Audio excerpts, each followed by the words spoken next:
When we are creating prototypes for applications, websites, or presentations, it helps to start with a low fidelity focus in our designs. That means to create the wireframe of what our application is going to look like. For this part of the course, we're going to be focusing on Adobe XD. Adobe XD is a fairly simple program to follow that allows us to quickly put together a prototype for an application or a website or a mobile device presentations or tablet presentations. And the product is flexible, and it's something that actually allows us to create interactivity, as I said a second ago. So when we first launch XD, you are given a screen through which you can select different options for what file you want to start from. So basically, this is the screen that you would see. And you see drop-down menus for the different options, whether you want to work on something that is related to any of these devices. And if you long press, this will provide you with a menu of choices to start from. And these are all mobile devices, as you can see. You can also prototype websites. So if you click on that and keep it long press it, then you're going to see the sizes for that, standard sizes for Instagram stories, Facebook stories, YouTube videos, and so on. Or you can create your own sizing by clicking on custom size. So let's, for example, click on this case. We're going to be creating something for the iPhone 10 or something that's going to fit about that size. And you can choose, like I said from before, or you can enter your own values. So let's start with that iPhone 10. So I'll just simply click on that, and what's going to happen, it's just going to open the our stage or our canvas for the application. So that is the very first thing that comes up. So you can see the application is fairly simple. You have your properties window here for anything, and it's contextual, just like with all the other Adobe ecosystem applications. And you can go ahead and start working by either designing in this specific software or by bringing in assets from other applications such as Illustrator, Photoshop, and so on. So you have options as to how you want to work. Some of the tools that you use in places like Illustrator, such as the pathfinding tool and such, are available in the software as well, so that you can go ahead and create your own designs within the application without having to go to that software. Now, to start expanding the amount of canvases or the areas where you're going to be designing in this application, you would be using the Artboard tool, which is this tool right here. So that's basically the same thing as the Pages tool in InDesign, or creating a new artboard in Illustrator. So if I click on that tool and I click on my stage, or on my pasteboard, sorry, I will be able to create different sets of stages or canvases that will allow me to design the different pages that will make up this prototype. So since this is going to be a prototype, it helps to actually rename each one of the artboards to something that makes sense to the logic of the application that we're trying to prototype. So in order to do that, you can always double click the label for the artboard up here. If I double click on it, it will allow me to open it and to rename it. So let's say I call this one the sign in page, sign in or sign on. This might be my let's say welcome page or something to that effect. Let's click on this one to be the search one. So if I don't want to name it from here, I can also go to the layers window down here. So if I click on the layers icon down here, you'll see that I have my different layers, and I can double click the name of the layer in order to rename that over here. So if I double click it in the layers panel, I'll go ahead and rename this one search. Let's say I'm going to call that one the search page. So each one of the artboards that you're creating can receive its own specific name, so that when you lay it out and you connect it through the prototyping process, it actually makes sense as you're building the application. Now, if I want to create, for example, scrolling pages, like my welcome page might have something that goes below the fold, let me actually create another canvas here just to have two to showcase this thing, and we'll name that afterwards. So for now, what I want to do is I want to make this particular layout and the second layout, the welcome layout, a little longer than everything else. So to do that, I'm going to select, this one is selected, as you can see, you see the highlight around it. I am going to control click on this one to select both, or shift select both of those, I'm sorry. So I'll select this one, then I'll shift select that one. And you'll notice that I have handles around my canvas, which means I can go ahead and stretch this out to whatever size I want it to be. The one thing that I need to keep in mind as I'm doing this is that when I'm defining those to be something that is going to be scrolling, I need to make sure that I do have scrolling activated here in the properties window, which by default it will be if you increase the size of the canvas to be larger than the base size for the device. But you also have the ability to choose none if you don't want the actual canvas to scroll. You need to make sure that you actually do set it up to scroll though. You see this little line, this indicator, the dashed line, that indicates the fold. And that's basically your device will showcase anything that goes from the top to this area by default. When you land, that's what you will see. Anything below that line will be considered what we call below the fold, which is the bottom part of the screen. I can at this point start looking at things such as colors or the actual layout itself. So for example, if I want to see an example of how this looks on my actual layout, I can go ahead and create a gradient background for something like this. So if I go and choose my rectangle tool, I can easily just go ahead and draw, and you'll notice that I get the assistants, the helpers, the little lines that appear as I am aligning with items within my layout. And that helps me quite a bit in order to be able to better align my elements with my layout. So let's say I go ahead and it snaps as well, as you can see. Let me go ahead and draw that rectangle, and I want to change its fill. So let's say, for example, instead of a white fill, I can go ahead and choose a different color if I want to. Okay, so I can go ahead and create colors that way. You can also change, and by the way, now that this has been created, you can resize it as needed, and you can remove things such as the border and so on. If you want to change the actual color of the background of a canvas, you can simply select that canvas, and you can go ahead and change the fill color for it from the fill swatches. So you'll see the properties are very similar to all the applications that we've been working with in other programs for the Adobe ecosystem. If I want to change the fill color of an object that I've created to a gradient, you can always go to the same swatch window, and you see that this by default is solid color in this drop-down menu. You can choose a linear gradient, or you can choose a radial gradient depending on what you're trying to design. So the choices are based on your actual design, and just like with everything else with all the other tools, we can go ahead and select the different swatches within our gradient and be able to pick different colors for whatever it is that fits our design the best. Another tool that we can see in our design, in our canvases, that is extremely useful when we're working on prototypes is the grid tool. So if we want to go ahead, let me go ahead and click on that swatch to change that. To close it, let me select this canvas here, and you'll notice that at the bottom we have a grid tool. So if I click activate grid, basically gives me the option to look at different options for my grids, whether I want rectangles or I want layout grids. You choose depending on whatever your layout is going to be. Now, if you want to increase the size of the square space, you can always increase that, and if you want to change the color, you can choose a different color from the swatch down here and give it a different tonality. If you want that to be your default color and size, let's say for example I want this to be every 10 pixels, let's say, then I can go ahead and click on use default, and that will make my default grid, the default is the gray, sorry. So if I want to make that the blue one the default, sorry, I click on the wrong button, then I would just go ahead and say, okay, I want that to be 10 and I want it to be blue.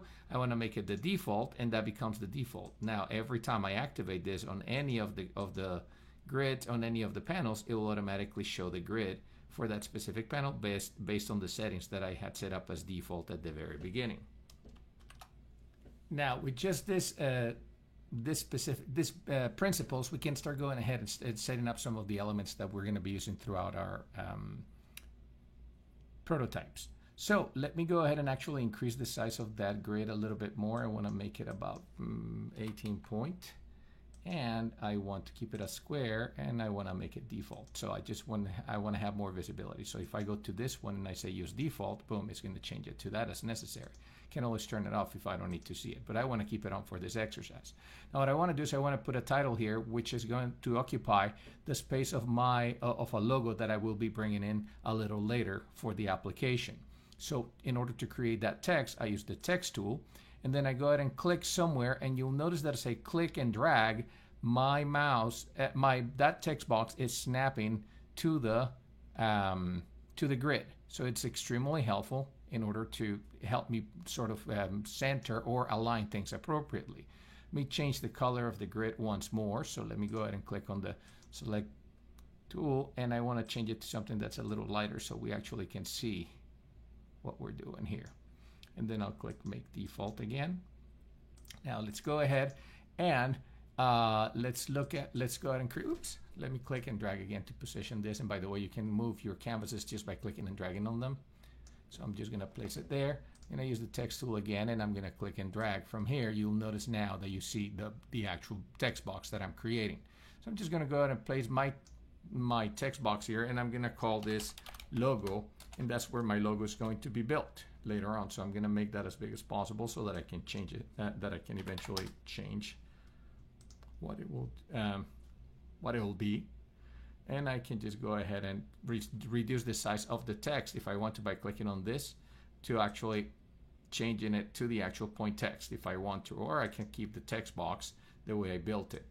So I can go ahead and increase. Now to increase from both sides equally, I'm pressing the Alt key, and you'll notice that it is still snapping to the different grid points. So that's going to be it for my logo for now. Let's go ahead and create some buttons. So I'm going to go ahead and create three, or actually just one here. I'm going to create a text box here, and I'm going to call this one sign in, and that's a bit too big, so let's make that about 24 point. And what I want to do now is I want to make actually this a button. So what I want to do is I want to create a rectangle behind it, and let me actually resize that ever so slightly so that it's a little bit center. I'm going to create a rectangle right behind this, and that's going to be my button clicking area. Now you'll notice that the box is on top of the text. So what I want to do is I want to go ahead and in the actual layers window, I'm going to grab that rectangle and move it underneath the sign in text so that they basically are positioned one on top of the other. Then I go ahead and select both of them, and I can use my align tools to align center and center vertically and horizontally. Then I want to just go ahead and select with my selection tool, and I want to move the object until I actually align to the center of my canvas, which as you can see it's done right now. And I can go ahead and do the same thing with the logo area. If I want to make sure that it is center, you'll see that I get that helper. Now one of the things that is extremely helpful in this software is that once I select two things, I can go ahead and use this thing called repeat grid. And I'm going to be using three buttons at the beginning on my sign in. I'm going to be using sign in through Facebook, sign in through LinkedIn, or sign in. So in order to do that, I want to have three buttons that give the user that option. So to do that, I'm going to use the repeat grid. So clicking on the repeat grid basically gives me that green outline around my button, and it allows me to extend either vertically or horizontally and create copies of what I have selected. In this case, I said I wanted just 3 repetitions, so I'll just repeat 3 times. And you'll notice that if I roll over the edges or the space in between the copies, I get that little highlight with my mouse changing into those arrows pointing up and down, or left and right, depending if it was horizontal, you would see them as left and right. So that tells me that I have the ability to click on that and expand the space in between the different buttons so that I can better fine-tune the positioning of my buttons.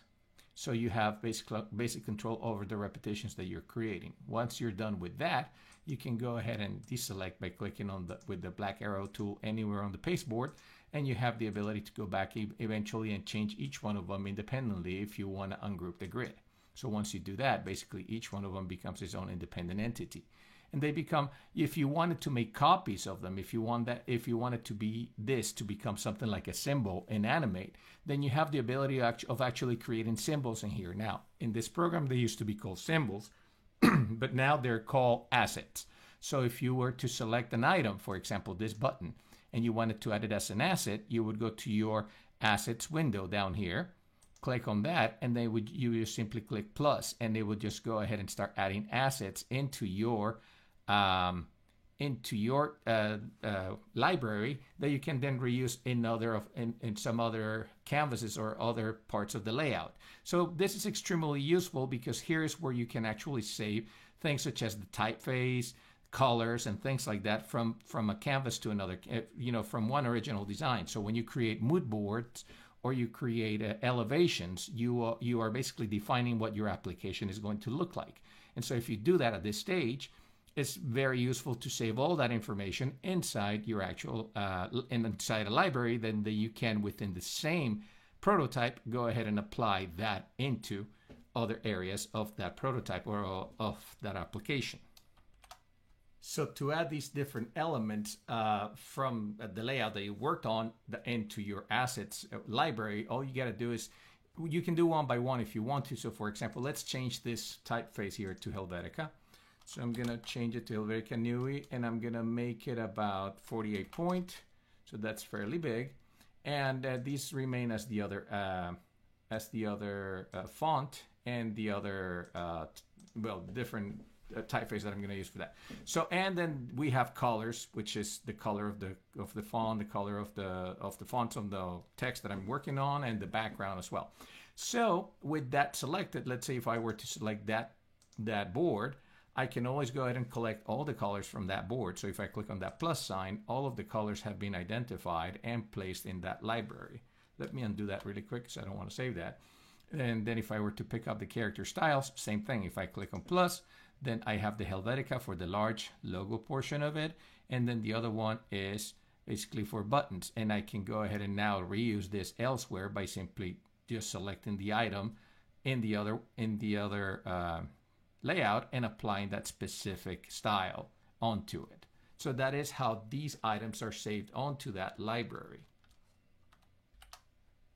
Now, the other option under these assets window is the components. And components are basically like the symbols that we were talking about in Adobe Animate. So if, for example, I were to create an area where I'm going to be placing a banner or a logo or some type of navigation at the top, let me go ahead and use the rectangle tool for that.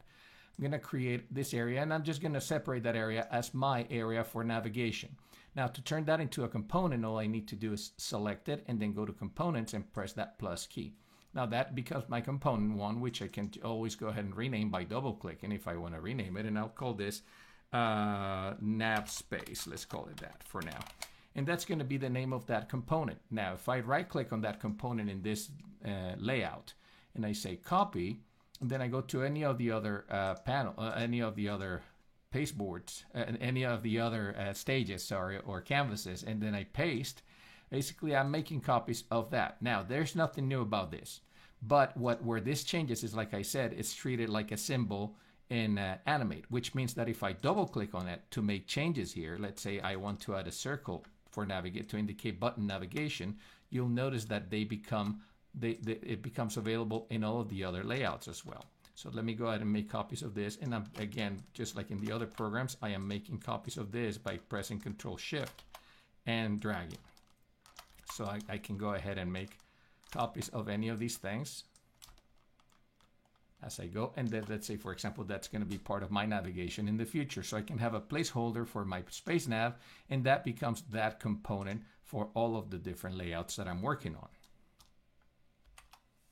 So now in the next video, we're going to move into actually planning the actual flow of the application. And for that, we're going to be bringing in assets that have been pre-designed and that are available for download online for free by simply going to, and I'll provide you with the links to go to those websites, but you would basically have to go ahead and open specific things that have wireframes already set up for you, or materials for, let's say, if you're working with textures for Google Documents or Google applications, or Windows UI if you need that kind of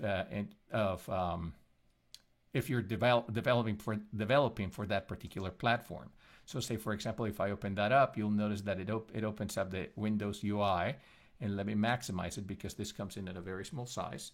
You're going to see that there's a lot of layouts that have already been preset for you, for which you can go in and actually zoom in and actually select the different things that you want to use for that specific applications, things like icons, buttons, navigation, windows, search, windows, and so on. And they are all already pre-designed for you. Now, just because they're pre-designed doesn't mean that you need to use them as they are.